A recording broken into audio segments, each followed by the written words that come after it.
Il y a 7 commandements écrits avec du sang qui furent ensevelis sous des tapis de velours. 7 interdictions divines que les églises modernes ont décidé d'ignorer parce que dire la vérité ne remplit plus les bancs. Mais Dieu ne négocie pas sa parole. Aujourd'hui, tu affronteras ce que ta dénomination n'a jamais eu le courage de t'enseigner.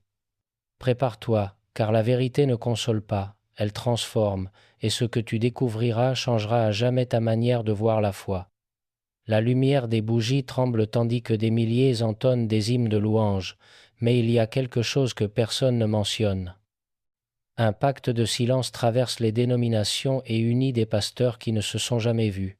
L'accord est simple. Ignorer ce qui dérange, faire taire ce qui défie, enterrer ce qui exige un changement. Quand Paul écrivait ses lettres au 1er siècle, ce filtre de convenance n'existait pas. La parole sortait brute, directe, tranchante. Toute l'écriture est inspirée de Dieu et utile pour enseigner, pour convaincre, pour corriger, pour instruire dans la justice. 2 Timothée 3,16. Il ne dit pas toutes, sauf les parties gênantes. Il dit toutes. Mais quelque chose a changé entre Jérusalem et le XXIe siècle. L'Église a appris à négocier, à adoucir, à contextualiser jusqu'à ce que le commandement divin devienne une suggestion optionnelle. Et le plus terrifiant, ce n'est pas que cela se produise dans des églises libérales, cela arrive dans des temples conservateurs, dans des congrégations qui prétendent être bibliques, dans des pupitres qui tiennent les Écritures tout en ignorant la moitié de leur contenu. Ce soir, nous ouvrirons les pages qui sont devenues tabous. Nous lirons des versets qu'on saute dans les prédications.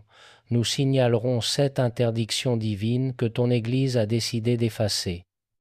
Et nous ne le faisons pas pour détruire ta foi, mais pour la purifier, car la vraie foi ne craint pas la vérité entière.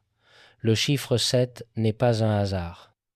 Dans les Écritures, 7 est la perfection divine, la complétude, 7 jours de création, 7 sceaux de l'Apocalypse et, ce soir, 7 vérités submergées dans le fleuve de l'oubli commode.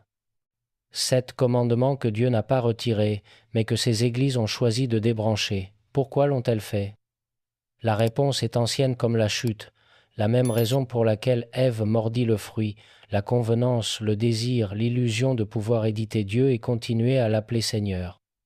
Mais le Dieu d'Abraham n'est pas une application que nous mettons à jour selon nos préférences. Il est le même hier, aujourd'hui et à jamais. Avant de continuer, comprends quelque chose de crucial. Ce n'est pas une théologie de conspiration ni une interprétation extrémiste. C'est simplement lire ce qui est écrit, mot pour mot, sans le filtre de la tradition religieuse qui a transformé la Bible en livre de suggestions au lieu de commandements divins.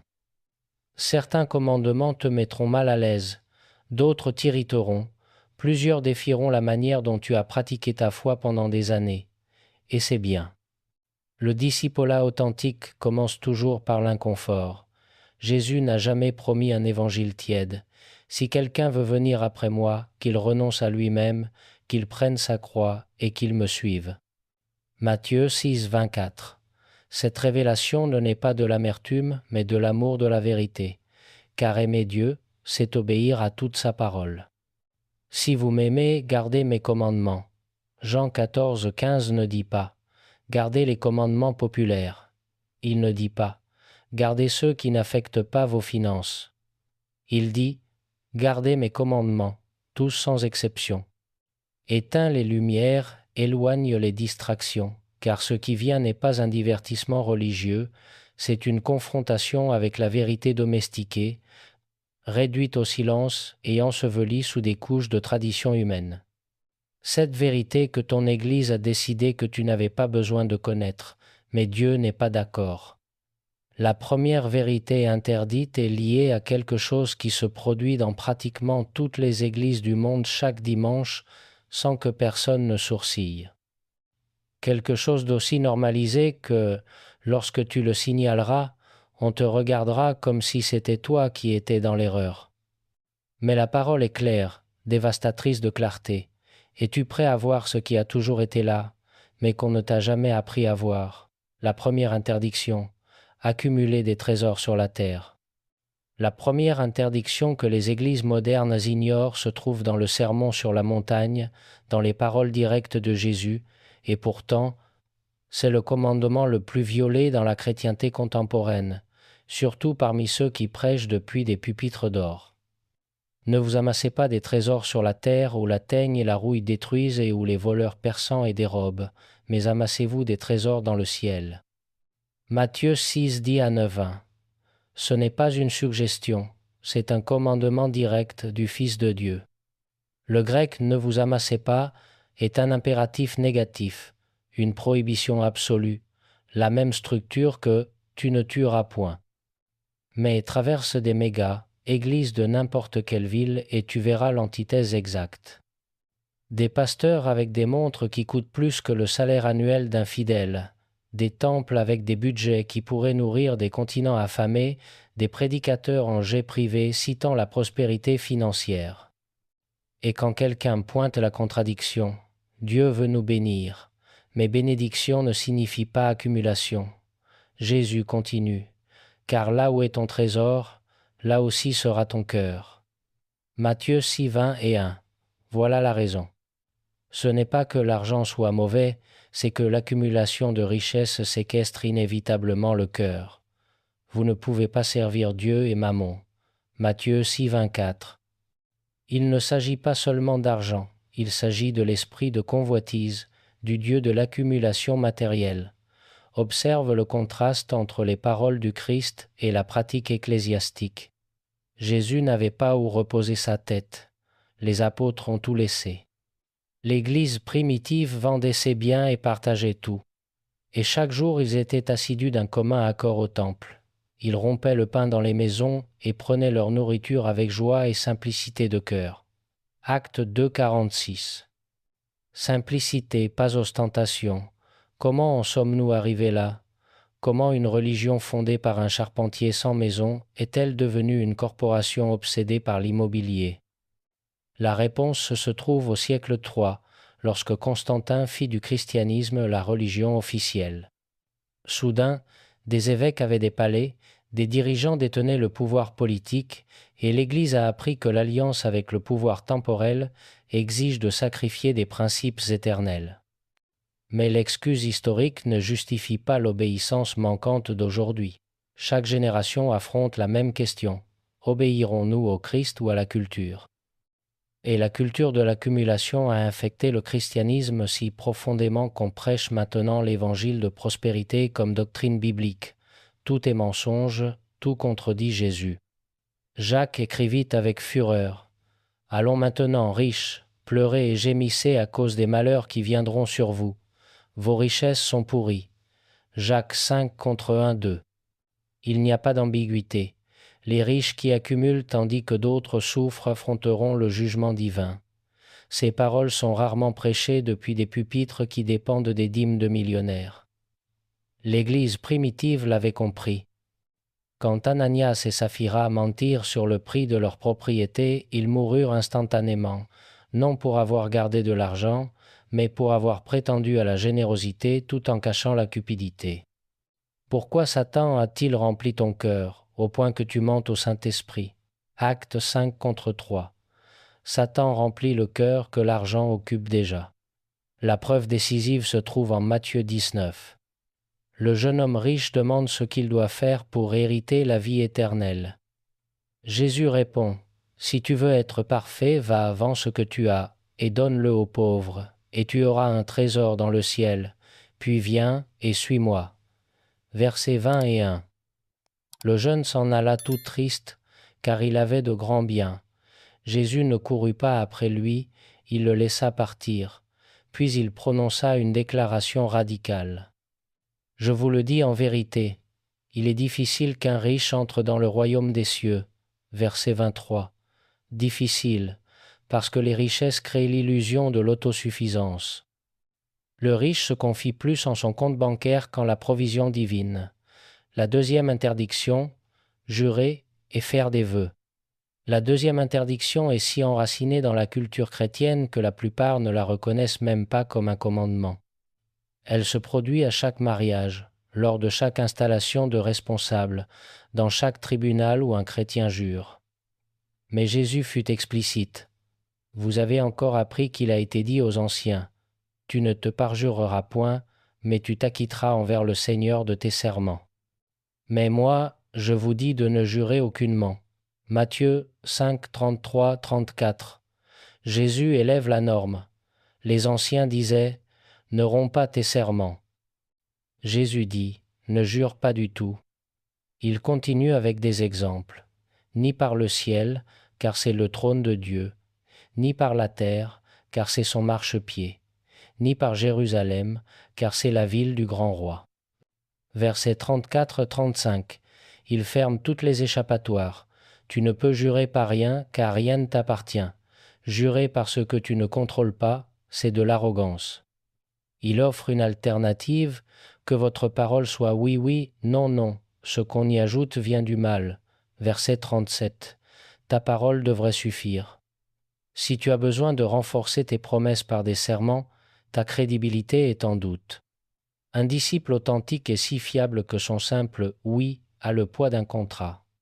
Jacques répète avec la même fermeté « Avant tout, mes frères, ne jurez ni par le ciel, ni par la terre, ni par aucun autre serment, mais que votre oui soit oui et que votre non soit non, afin que vous ne tombiez pas sous le jugement. » Jacques 5, 12.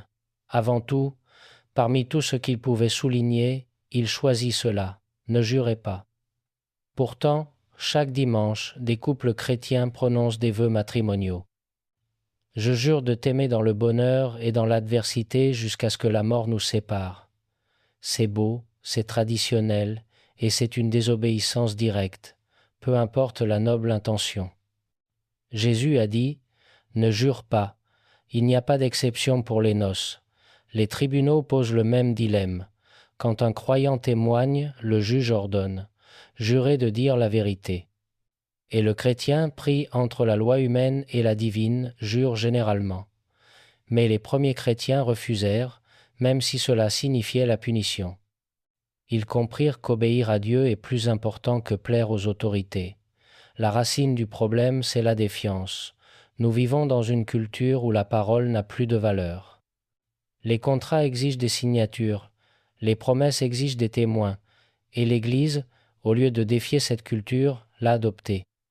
Au lieu de former des disciples dont la parole est de l'or pur, nous avons créé des chrétiens dont l'intégrité a besoin d'un renfort légal.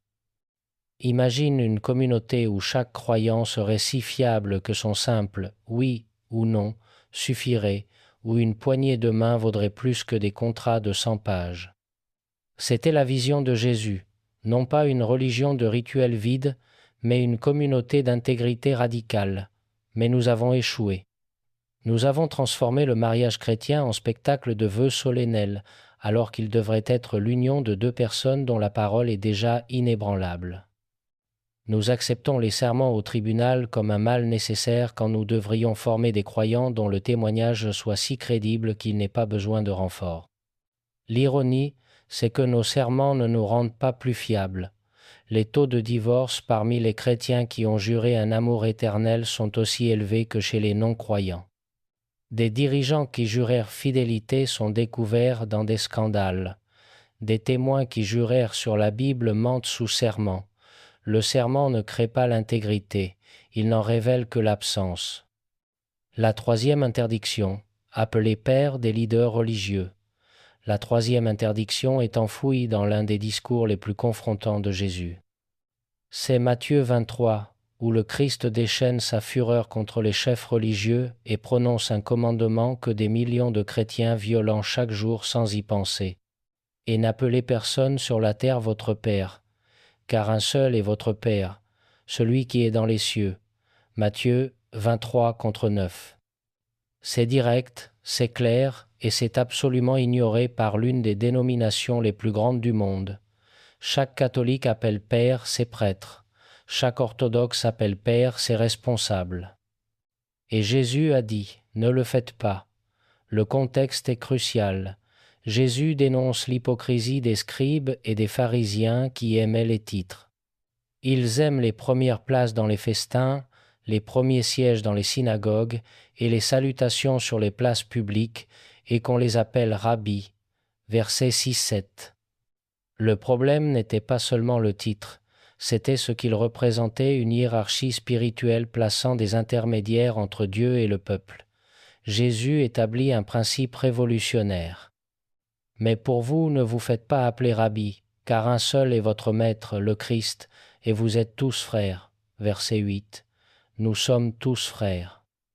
Il n'y a pas de hiérarchie spirituelle dans le corps du Christ. Il n'y a pas de caste sacerdotale. Seul le Christ est maître, seul Dieu est Père. Et pour souligner, n'appelez personne sur la terre votre Père. Le mot grec pater signifie Père au sens plein, source de vie, autorité définitive, origine d'identité. Jésus dit que seul Dieu mérite ce titre au sens spirituel. Aucun dirigeant religieux ne doit être appelé Père dans un contexte d'autorité spirituelle. Évidemment, Jésus n'interdit pas d'appeler Papa nos pères biologiques. Le contexte est clair.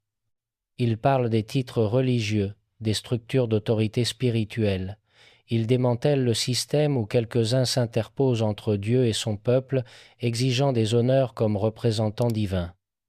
L'Église catholique justifie sa désobéissance en citant 1 Corinthiens 4,15, où Paul dit « Quand vous auriez 10 000 maîtres en Christ, vous n'avez cependant pas plusieurs pères, car c'est moi qui vous ai engendré en Jésus-Christ par l'Évangile. » Ils argumentent que Paul se dit « père spirituel », mais ils confondent métaphore et titre officiel. Paul ne demandait pas qu'on l'appelle Père Paul. Il employait un langage familial pour décrire sa relation avec l'Église qu'il avait fondée. La réalité, c'est que le système des pères a produit exactement ce que Jésus voulait prévenir. Une hiérarchie où le peuple dépend d'intermédiaires humains au lieu de s'approcher directement du trône. Il y a un seul Dieu et aussi un seul médiateur entre Dieu et les hommes, Jésus-Christ homme. 1 Timothée 2:5. Il ne dit pas « et aussi des pères ordonnés ». Les premiers chrétiens l'avaient compris, ils n'avaient pas de pape ni de cardinaux. Ils avaient des anciens et des diacres. Ces rôles étaient fonctionnels, non des titres conférant une autorité divine. Un ancien était un croyant mûr qui faisait paître. Un diacre servait aux besoins pratiques. Aucun n'exigeait d'être appelé père ou révérend. Lorsque l'Église adopta le système des pères, elle ne désobéit pas seulement au Christ, elle créa une structure de pouvoir qui aboutit à des abus massifs. Car, quand un homme est appelé père par des milliers, quand sa parole est considérée presque infaillible, quand le maître en question est tenu pour un péché, la corruption surgit inévitablement. Le pouvoir absolu corrompt absolument. Jésus termine son enseignement. Le plus grand parmi vous sera votre serviteur. Quiconque s'élève sera abaissé, et quiconque s'abaisse sera élevé. Matthieu 23, 11, 12. La grandeur se mesure au service. Le plus grand est celui qui sert. La quatrième interdiction, jugez les autres. La quatrième interdiction est aussi l'une des plus citées hors contexte. C'est le verset favori des non-croyants lorsque des chrétiens signalent le péché, et c'est le commandement le plus violé à l'intérieur de n'importe quel temple. Ne jugez point, afin que vous ne soyez point jugés. Matthieu 7:1. Jésus ne s'arrête pas à la prohibition, il en explique la conséquence, car on vous jugera du jugement dont vous jugez, et l'on vous mesurera avec la mesure dont vous mesurez. Verset 2. C'est une loi spirituelle immuable. La norme que tu utilises pour juger les autres sera la norme que Dieu utilisera pour te juger. Si tu condamnes sans miséricorde, tu seras condamné sans miséricorde. Puis vient une image puissante. Pourquoi vois-tu la paille qui est dans l'œil de ton frère, et n'aperçois-tu pas la poutre qui est dans ton œil? Ou comment diras-tu à ton frère, « Laisse-moi ôter une paille de ton œil, toi qui as une poutre dans le tien ». Hypocrite, ôte premièrement la poutre de ton œil. Verset 3-5. L'hypocrisie du jugement chrétien est exposée brutalement, mais les églises modernes ont construit des systèmes entiers basés sur le jugement. Nous jugeons les vêtements des visiteurs, nous jugeons les choix de style de vie, nous jugeons quelles traductions bibliques sont correctes, nous jugeons quelle musique est acceptable. Nous jugeons quelles dénominations sont dans l'erreur, et pendant que nous jugeons, nous nous convainquons de ne pas juger, mais de discerner. Mais Jésus n'a pas fait cette distinction. L'Église répond. Mais Paul dit de juger à l'intérieur de l'Église. Il cite un Corinthiens 5,12. Qu'ai-je, en effet, à juger ceux du dehors? N'est-ce pas ceux du dedans que vous avez à juger? C'est vrai. Paul dit que l'Église doit exercer une discipline sur des membres dans un péché effronté. Mais il y a une différence énorme entre la discipline ecclésiastique formelle rare, spécifique, restauratrice et le jugement ordinaire qui imprègne la culture chrétienne. Jésus parlait de l'esprit critique qui transforme des croyants en policiers moraux. Le frère qui compte combien de fois tu es arrivé en retard, la sœur qui critique ta musique, le pasteur qui prêche contre des péchés spécifiques en dirigeant des flèches vers des personnes spécifiques. Le comité qui décide quelles familles sont assez saintes pour servir. Jacques l'exprime clairement. Ne parlez point mal les uns des autres frères. Celui qui parle mal d'un frère et qui juge son frère parle mal de la loi et juge la loi. Et si tu juges la loi, tu n'es pas un observateur de la loi, mais tu en es le juge. Jacques 4,11. Lorsque tu juges ton frère, tu te places au-dessus de la loi divine. Tu te nommes juge et il n'y a qu'un seul juge, Dieu. Paul le répète. Toi, qui es-tu, qui juges le serviteur d'autrui? S'il se tient debout ou s'il tombe, cela regarde son maître, mais il se tiendra debout, car le Seigneur a le pouvoir de l'affermir. Romains 14:4. Ce n'est pas ton travail de juger le serviteur d'un autre. Chaque croyant répond directement devant Dieu. Cependant, les églises évangéliques sont notoires pour leur culture du jugement. Il y a des péchés acceptables et des péchés inacceptables. Tu peux être glouton, acceptable, mais pas fumer, inacceptable. Tu peux être avare, acceptable, mais pas divorcé, inacceptable. Tu peux médire, acceptable, mais pas avoir de tatouage, inacceptable. L'incohérence est flagrante. La vérité douloureuse, c'est que la plupart aiment juger. Cela leur donne un sentiment de supériorité morale. Cela leur permet de se sentir saints sans affronter leurs propres péchés. Il est plus facile de pointer la paille d'autrui que d'affronter sa propre poutre. Et les églises, au lieu de confronter cet esprit, l'institutionnalisent avec des comités d'éthique et des standards plus pharisiens que bibliques. Imagine une église qui obéirait radicalement au commandement de ne pas juger, une communauté où les membres se concentrent sur leurs propres péchés, où la grâce coule parce que tous se reconnaissent égaux au pied de la croix, où les erreurs sont traitées avec miséricorde parce que tous comprennent que c'est par grâce que vous êtes sauvés. Éphésiens 2:8. Non par un jugement parfait. Cette Église serait un refuge pour les pécheurs, non un tribunal. Ce serait un hôpital spirituel, pas une cour religieuse, et elle attirerait des foules, parce que le monde en a assez d'être jugé. La 5e interdiction, le divorce et le remariage. La 5e interdiction est peu, être la plus ignorée parce qu'elle touche au confort de millions. C'est le thème qui divise les familles, provoque des débats interminables, et que la plupart des églises ont décidé d'adoucir jusqu'à le rendre sans effet. Mais les paroles de Jésus ne sont pas ambiguës. Il a été dit que celui qui répudie sa femme lui donne une lettre de divorce. Mais moi, je vous dis que celui qui répudie sa femme, sauf pour cause d'infidélité, l'expose à devenir adultère, et que celui qui épouse une femme répudiée commet un adultère. Matthieu 5:30 et 1:32.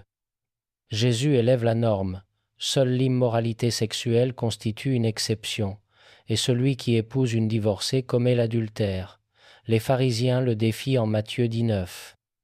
Ils demandent « Est-il permis de répudier sa femme pour quelque cause que ce soit ?» Jésus répond en citant la Genèse. « N'avez-vous pas lu que le Créateur au commencement fit l'homme et la femme, et qu'il dit « C'est pourquoi l'homme quittera son père et sa mère, et s'attachera à sa femme, et les deux deviendront une seule chair. Ainsi, ils ne sont plus deux, mais une seule chair. Que l'homme donc ne sépare pas ce que Dieu a uni.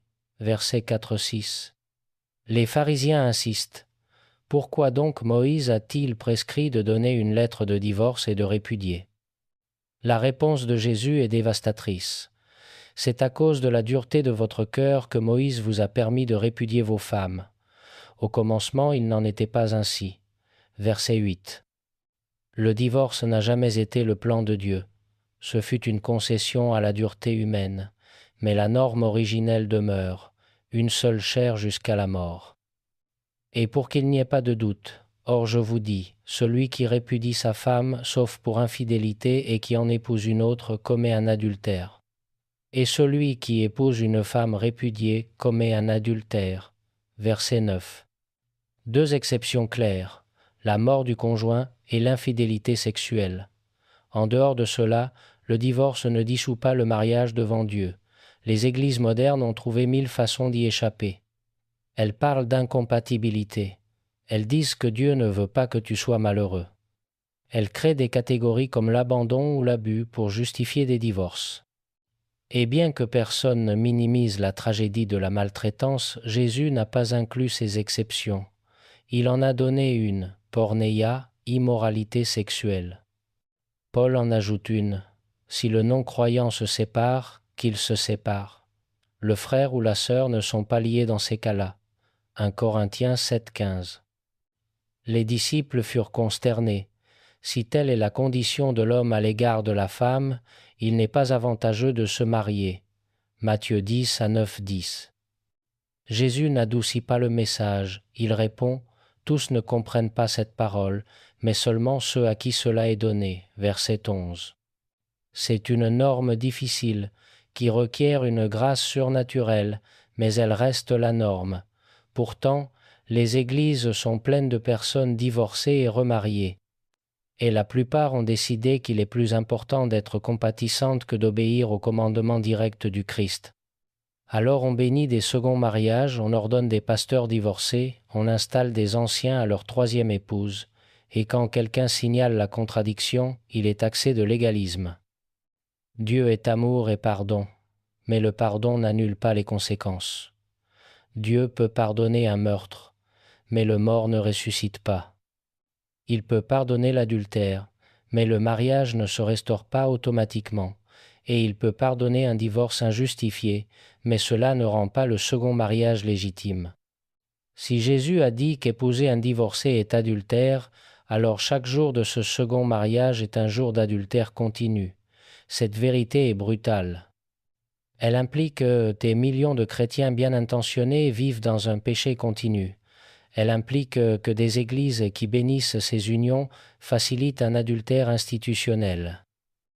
C'est inconfortable, c'est douloureux, et c'est pourquoi presque personne ne le prêche. Paul renforce en 1 Corinthiens 7.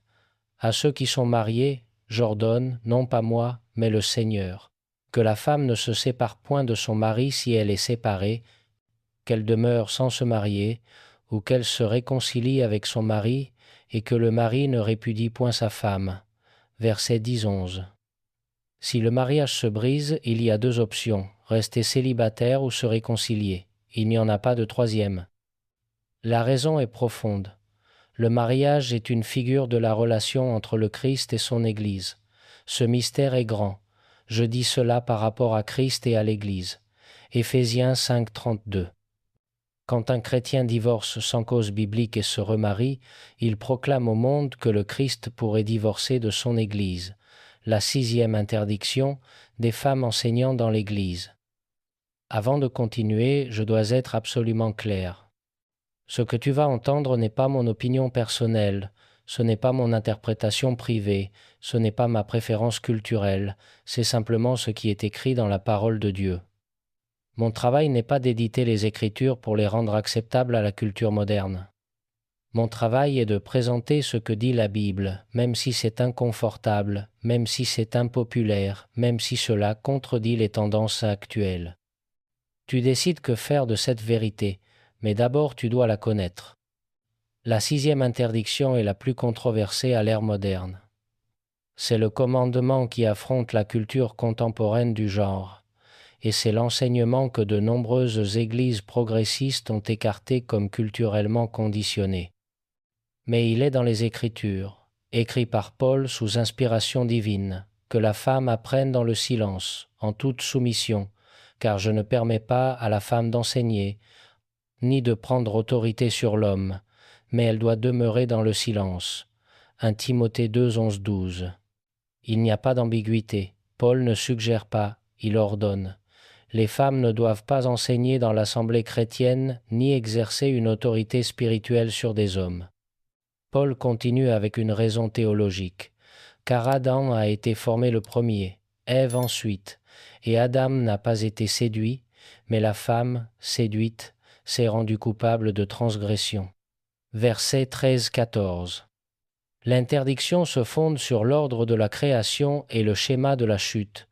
Ce n'est pas culturel, ce n'est pas temporaire, c'est enraciné dans la manière dont Dieu a conçu les rôles de genre dans sa création. En 1 Corinthiens 14, Paul répète « Que vos femmes se taisent dans les assemblées, car il ne leur est pas permis d'y parler, mais qu'elles soient soumises, comme le dit aussi la loi. Et si elles veulent s'instruire sur quelque chose, qu'elles interrogent leur mari à la maison, car il est malséant à une femme de parler dans l'assemblée. » Versets 34, 35. Et pour lever les doutes, si quelqu'un croit être prophète ou inspiré, qu'il reconnaisse que ce que je vous écris est un commandement du Seigneur. Verset 37. Les églises modernes rejettent cela viscéralement. Elles ont des pasteurs, des enseignantes de Bible, des prédicatrices, des anciennes ordonnées. Et lorsqu'on les confronte à ces versets, les explications affluent. Paul traitait d'un problème culturel spécifique. Les femmes de l'époque étaient incultes. Le grec original ne signifie pas ce qu'il semble. Cela contredit Galates 3 contre 28. Il n'y a plus ni homme ni femme. Mais si tu peux réinterpréter ces passages jusqu'à leur faire dire l'opposé, alors aucune partie de l'Écriture n'a de sens objectif. Tout commandement inconfortable peut être écarté comme culturel. Et la Bible cesse d'être une autorité divine pour devenir un document malléable. La vérité est que ces commandements sont profondément contre-culturels. Déjà au 1er siècle, dans l'époque de Paul, les religions païennes avaient des prêtresses. Le culte de Diane à Éphèse était dirigé par des femmes. Le gnosticisme élevait le féminin. Paul nageait à contre-courant culturel en interdisant le leadership féminin. Il ne s'accommodait pas à la culture, il la défiait. Et aujourd'hui, quand le féminisme séculier exige l'égalité absolue dans tous les rôles, quand la culture insiste sur le fait que les différences de genre sont des constructions sociales, quand signaler des rôles distincts est considéré comme de la misogynie, le commandement de Paul reste contre-culturel, ce qui devrait être un indice. La parole de Dieu défie toujours la sagesse du monde. Il est crucial de comprendre ce que Paul ne dit pas. Il ne dit pas que les femmes sont inférieures. Il ne dit pas qu'elles ne peuvent pas servir. Il ne dit pas qu'elles n'ont pas de dons spirituels. Les femmes peuvent prophétiser. Actes 2, 10 à 7. Elles peuvent servir comme diaconesses. Romains 6 contre 1. Elles peuvent enseigner à d'autres femmes et aux enfants. Tite 2 contre 3, 5. Elles ont des rôles cruciaux dans le corps du Christ. Ce qu'elles ne peuvent pas faire, c'est enseigner la doctrine avec autorité dans une assemblée mixte ou exercer une autorité spirituelle sur des hommes. Ce n'est pas une limitation capricieuse, c'est un dessein divin. Dieu a structuré des rôles complémentaires où hommes et femmes ont une valeur égale, mais des fonctions différentes, car le mari est le chef de la femme, comme Christ est le chef de l'Église. Éphésiens 5, 23. Mais la culture moderne rejette toute hiérarchie, exige une autonomie individuelle absolue, et les églises, craignant d'être vues comme rétrogrades, ont capitulé. Elles ont ordonné des femmes pasteurs malgré le commandement clair. Elles ont installé des anciennes alors que 1 Timothée 3 décrit l'évêque comme « mari d'une seule femme ». Le résultat, c'est la confusion. Si ces commandements peuvent être écartés, quels autres sont optionnels ? Si l'ordre divin des genres peut être annulé pour des raisons culturelles, le mariage hétérosexuel peut-il l'être aussi ? Une fois que tu commences à sélectionner ce que tu obéis, tu n'as plus d'autorité biblique. La 7e interdiction, images taillées et idoles. La 7e interdiction nous conduit au mont Sinaï, où Dieu grava de son propre doigt les 10 commandements. Le 2e commandement est explicite. Tu ne te feras point d'image taillée, ni aucune ressemblance de ce qui est en haut dans les cieux, ni en bas sur la terre, ni dans les eaux au-dessous de la terre.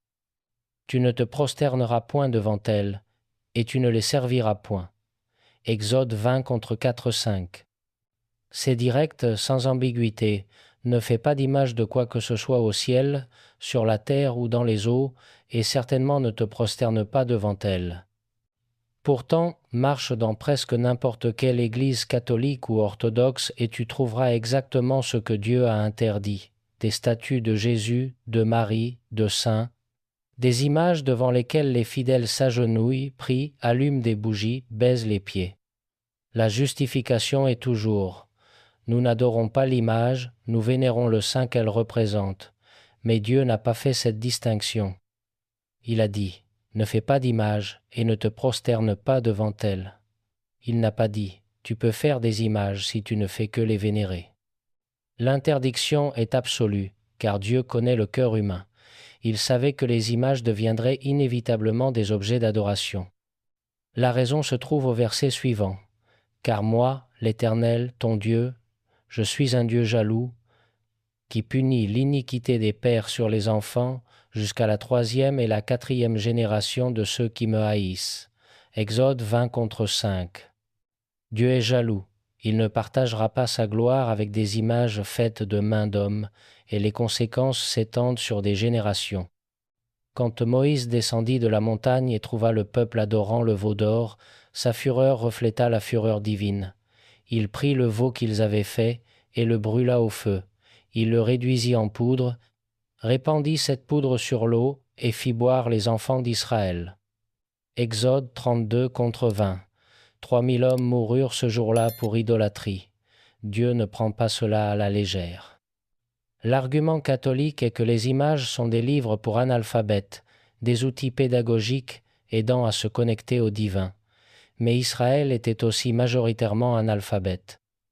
Et Dieu n'a pas dit « Faites des images jusqu'à ce que tous sachent lire ». Il a dit « Ne faites pas d'images ». Car les images n'aident pas l'adoration authentique, elles la gênent, elles réduisent l'infini au fini.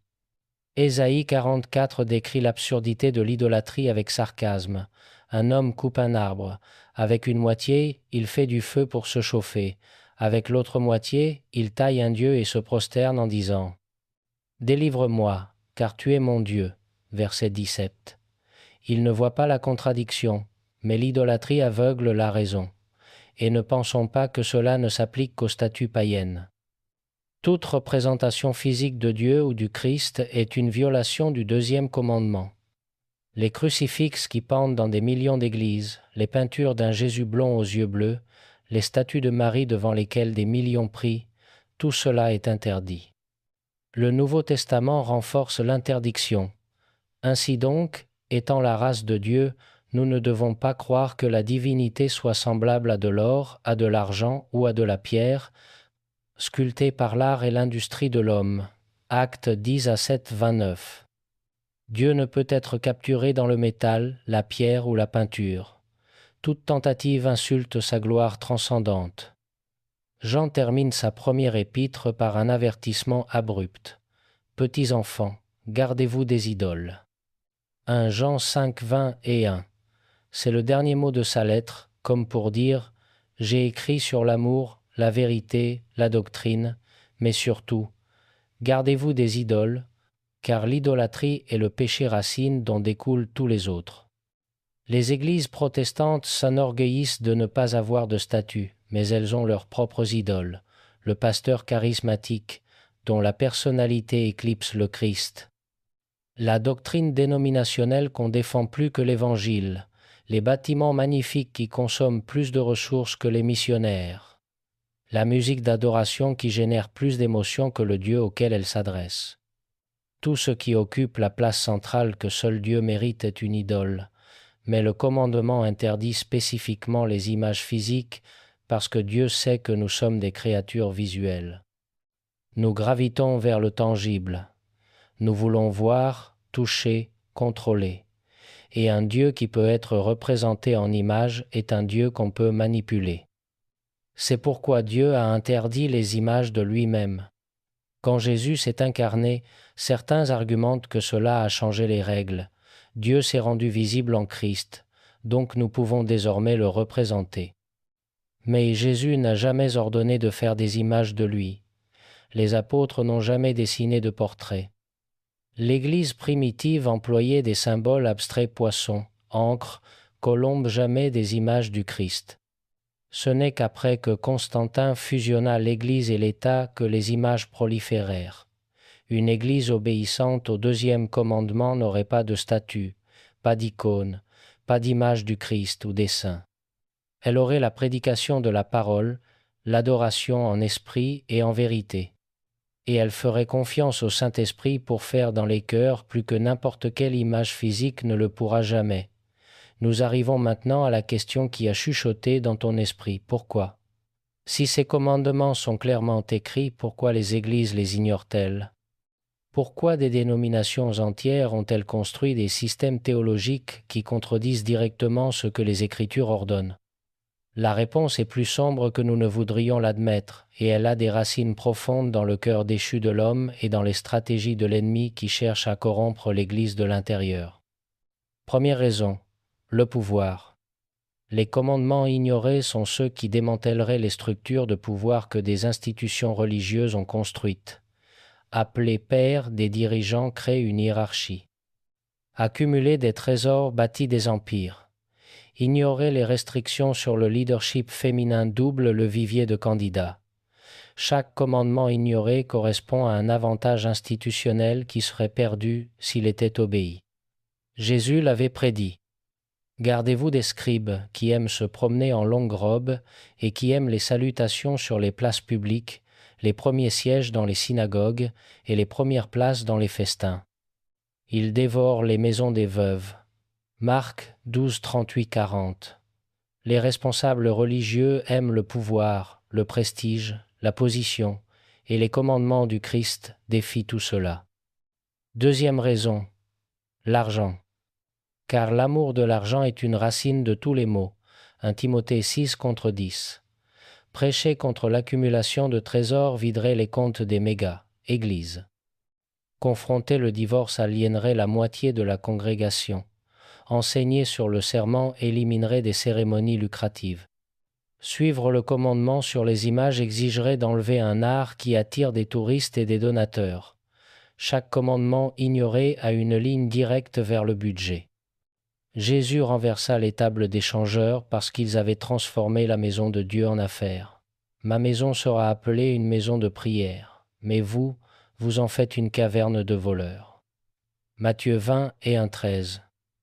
2000 ans après, beaucoup d'églises sont des entreprises qui vendent des expériences religieuses. Troisième raison, la convenance culturelle. Les églises veulent être pertinentes, elles veulent remplir les bancs, elles veulent être acceptées par la société. Alors elles adaptent les enseignements pour correspondre aux sensibilités contemporaines. Chaque compromis se justifie comme amour ou pertinence, mais en réalité c'est de la lâcheté. Paul avertit, car il viendra un temps où les hommes ne supporteront pas la saine doctrine, mais, ayant la démangeaison d'entendre des choses agréables, ils se donneront une foule de docteurs selon leurs propres désirs, détourneront l'oreille de la vérité et se tourneront vers les fables. 2 Timothée 4 contre 3-4. Ce temps est arrivé. Quatrième raison, l'ignorance véritable. Tous les cas ne sont pas malveillants. Beaucoup de pasteurs ont été formés dans des traditions qui ignorent ces commandements. Ils ont grandi dans des systèmes où le divorce était accepté. Ils ont étudié sous des professeurs qui ont réinterprété des passages. La tradition a un pouvoir aveuglant. Vous annulez ainsi la parole de Dieu au profit de votre tradition. Matthieu 15 contre 6. Cinquième raison, la stratégie de l'ennemi. Satan est le père du mensonge. Jean 8, 44. Sa tactique la plus efficace n'est pas d'attaquer l'Église ouvertement, mais de la corrompre subtilement. Il n'a pas besoin qu'il nie le Christ. Il lui suffit qu'il désobéisse à ses commandements tout en disant l'aimer. Pourquoi m'appelez-vous Seigneur, Seigneur, et ne faites-vous pas ce que je dis ?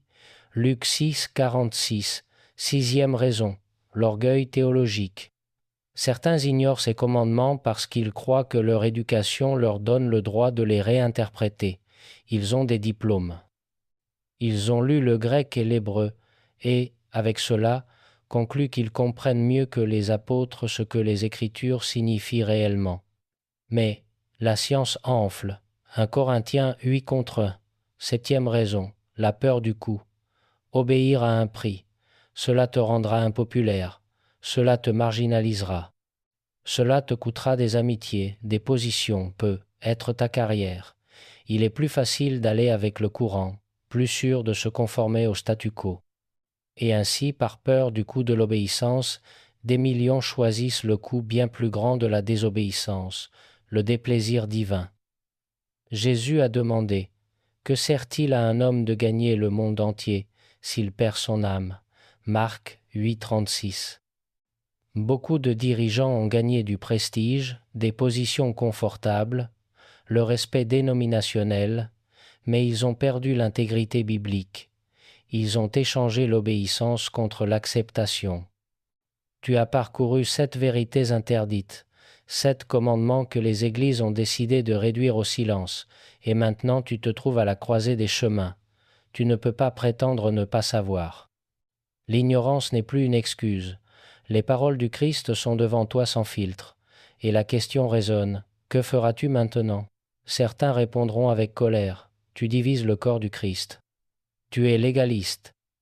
Mais Jésus lui-même a dit « Ne croyez pas que je sois venu apporter la paix sur la terre. Je ne suis pas venu apporter la paix, mais l'épée. » Matthieu dit 34. La vérité divise, sépare l'authentique du faux, et cette division est nécessaire.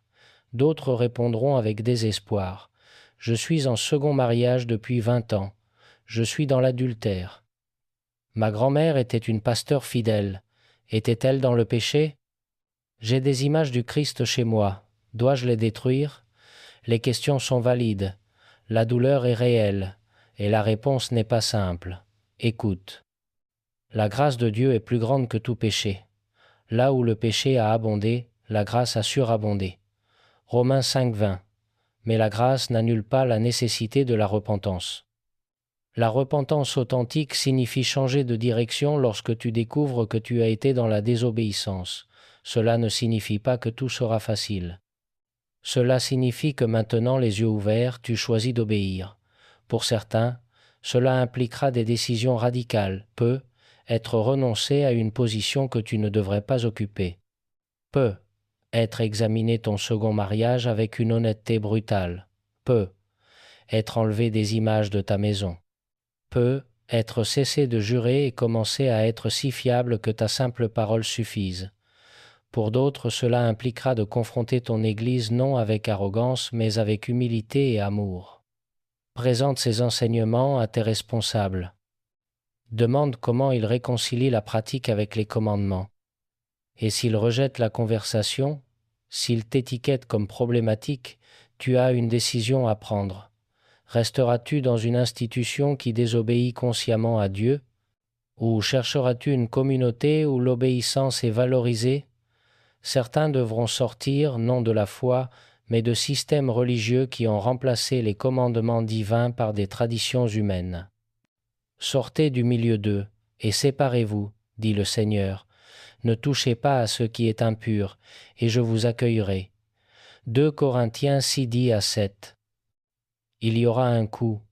Tu perdras une communauté, des amitiés, mais tu gagneras l'intégrité, et cela n'a pas de prix.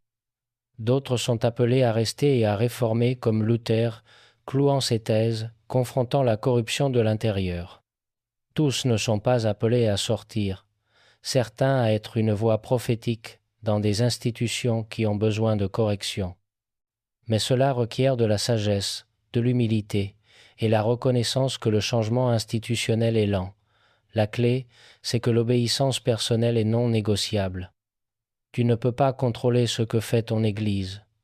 Tu ne peux pas forcer ta dénomination à se réformer. Mais tu peux contrôler ta propre obéissance. Tu peux cesser d'accumuler des trésors. Tu peux cesser de jurer. Tu peux pratiquer une intégrité si radicale que ton oui ou non soit inébranlable. Tu peux honorer les rôles bibliques. Tu peux ôter les idoles de ta vie.